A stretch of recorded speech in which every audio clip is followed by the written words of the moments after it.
Hey, thinking of selling your home? Well, here are the 3 best ways to do just that.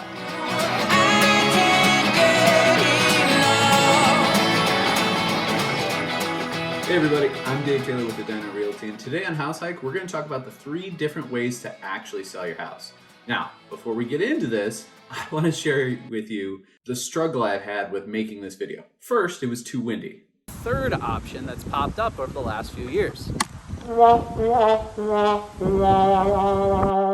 it got too hot. But there is a third option.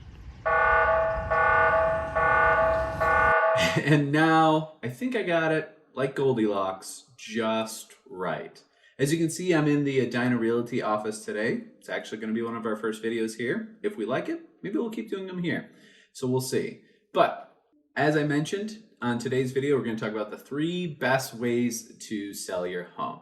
Typically, when I'm talking to a seller, they are only aware of 2 ways of selling your home, either through a realtor like myself or on their own. But there actually is a third option, something called iBuyers. In today's video, we're just going to do a high-level pros and cons of each of these 3. If you would like me to do a deep dive into any of them, make sure to comment below.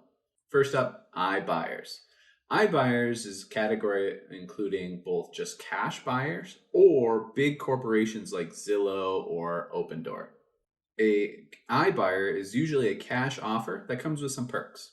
Starting off at the top, first pro is actually the fact that you probably get to skip the home inspection and the appraisal process. Because they're a cash buyer, they typically don't need to worry about any of those other contingencies that a lot of normal individuals would. Ultimately, means that you can actually get to that closing a little bit faster. Second positive to being an iBuyer is, hey, they actually see a lot of houses. So you might just be able to do a video tour, walk around with your phone in hand, and call it good.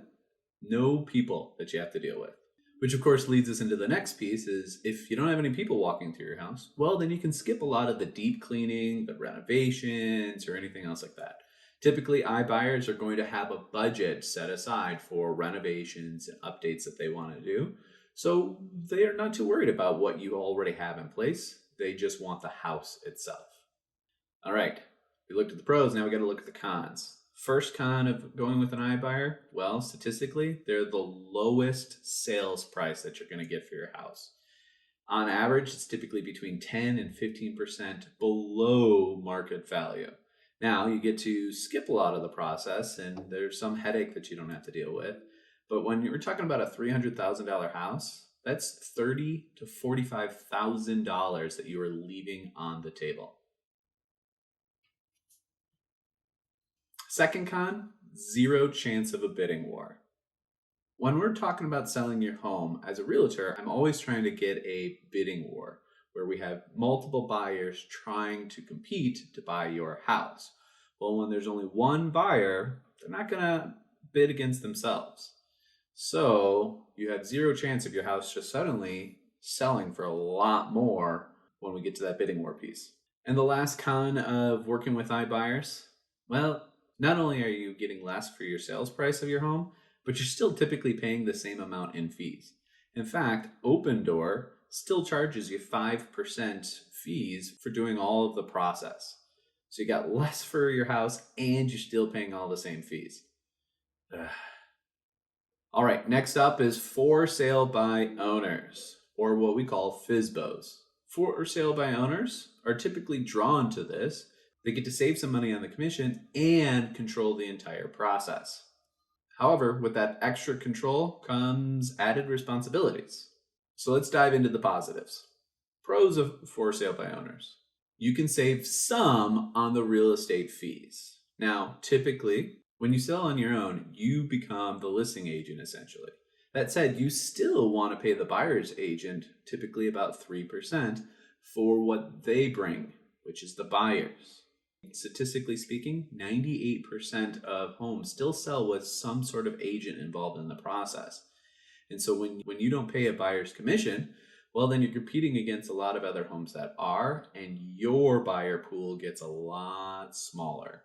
Another pro of doing a for sale by owner is you are your home's champion. You get to put all of your skill and love and care into it. If you've got a marketing degree, great, use it. Are you fantastic at doing negotiations? Great, use that ability too. If you only want to show the house on this time to this time, okay, you're in control of that process.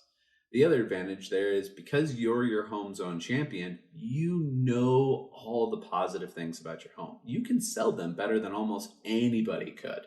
And so that's a really powerful tool that you have an advantage on versus what an iBuyer or a Realtor would. All right, looking at the cons of a for sale by owner, the number one thing is it's time consuming. It takes a lot of time. When you're responsible for everything, well, you've got to handle all of it. That's all the prep, all the marketing, all the calls, the scheduling, the paperwork, all of that.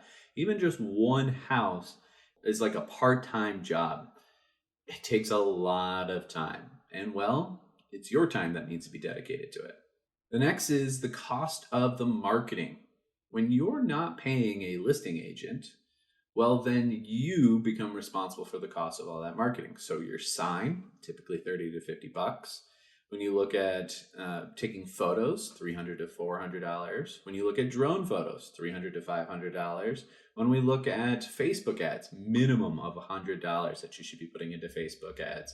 Or even just getting it onto the MLS so that you have a larger buyer pool. That costs money, typically about 500 bucks. When you add all that up, it gets kind of overwhelming. Last con for a for sale by owner is, well, statistically, real estate agents sell homes for about 6% on average above what a for sale by owner does. So again, when we're looking at a $300,000 house, 6% is 18 grand that you aren't getting.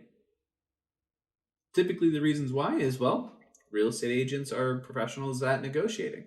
And so we will fight for that extra bit. Also, the fact that we price it right from the start.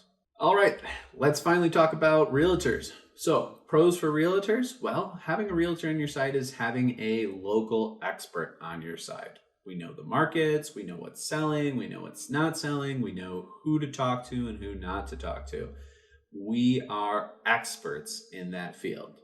And then along with that expertise comes access to all of our resources, the tools, as well as the knowledge and people that we're in contact with. We know who the players in the game are. So when something arises, an issue or a concern or a question, we know who to reach out to make sure it's solved quickly. And the largest pro of working with a realtor is the fact that statistically, realtors sell your home for more money than anybody else does. More than the iBuyers, more than the for sale by owners. We make sure that you get the largest amount of money possible for your house. I want to make sure that I'm being fair, so we talked about the pros. Also want to talk about the cons of working with realtors. And the first one up, not all realtors are created equal. It's a sad truth, but some of us are really, really bad at their jobs, which of course can cost you time and money and headache and heartache, right? It's very important that you find the right realtor who knows what they're doing. The other con of working with a realtor is, of course, the commission fee. I get it, I do. There's no hiding behind it in any way.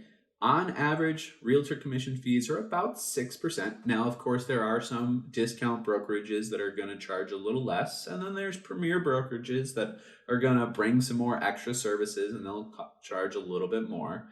But when we look at that commission, it's not all just going right into the realtor's pocket. It's actually, if you didn't know, getting split in some ways. Part of that commission is getting split, and some of it is given to the buyer's agent to entice buyers to come look at your house. And then, of course, some of it's going into the marketing and the research and the tools and the resources and all of that stuff to make sure that your house sells quickly and for the most amount of money. And ultimately to keep the process as easy and smooth as possible. All right, everybody, that's it. Hey, I hope you learned something from this one. If you liked it, make sure you give us a thumbs up, subscribe as well, and don't forget to leave us a comment. What are some of the tools that you use to actually sell a home in the past? Hey, see you later.